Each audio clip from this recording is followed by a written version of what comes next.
ओम साई राम।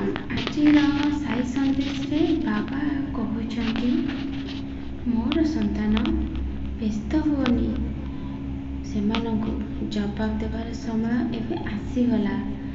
आउ मु सेमानंकु जवाब देवी।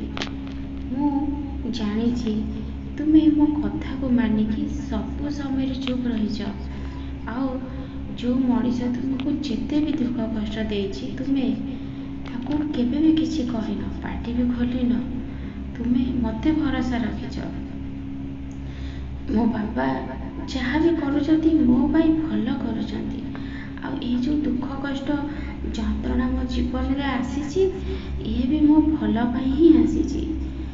बहुत किछि कथा सही कि तुमे चुप रहीच, बहुत धैर्य रखिच।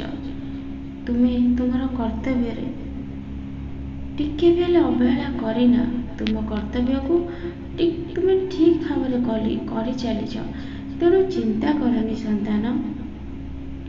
तुमे जदि तुम कर्तव्य अवहेला करिना ताहेले तुम साई केबे भी निज कर्तव्य अवहेला करबनी संतान। जो माने तुमको दुख कष्ट जंत्रणा रे छटपट करिसंती तांको एबे दंड देवार समय आसी जाइछि।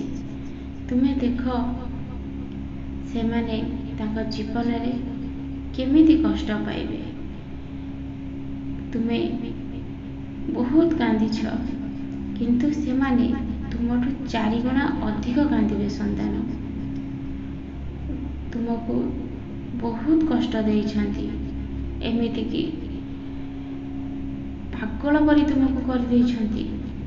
घर बाहर कर दियंतिनी, कोठी जीवा को मन कले तुमको छाड़ंतिनी। आउ सेथिरे बहुत किछि भाषा भी कहंती, जणे नुह समस्त मिसिकी। सेथि लागी तुमे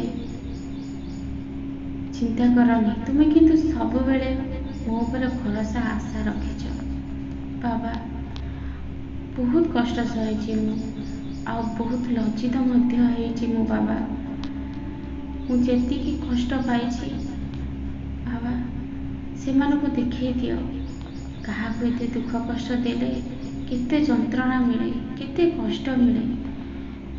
से सिना सेतिकी कष्ट पाइले से जानिब आउ केबे काहाकु कष्ट दबनी। सेथि लागी मु निष्पत्ति नेछि संतान। एबे आउ न तुमे तुम आखिर लुह पोछि दियो। एबे गोटे गोटे करी मु हिसाब नेबी, काहाकु छाड़िबिनी। तुमे तुम कर्तव्य को ठीक भाव रे करिछ। एबे मु तुमको गोटे कथा कहबी। मोर साई स्तवन मजरी सखाळु तुमे घरे लगेई रख। तुमे बहुत शांति रहिबो। आउ तुम घर को जहाँ कि नकारात्मक ऊर्जा पलि आसुची आ किछि भी आसीबनी। समस्ते शांति रे आ खुशी रे रहिबो। मो आशीर्वाद सब बेले मोर संतान मानक ऊपर अछि, किछि असुविधा हबनी। हाँ जिते बेले बाहर को जाउछ बुद्धि को मस्तक रे लगेइकी मो एकादश बाणी के पाठ करके जीव। तुमर बहुत मंगल हेबो। आजिकाली रास्ता घाट रे बहुत किछि असुविधा हेउची, सेथि लागी मु कहूची मो कथा को मान, किछि भी असुविधा हबनी। ओम साई राम।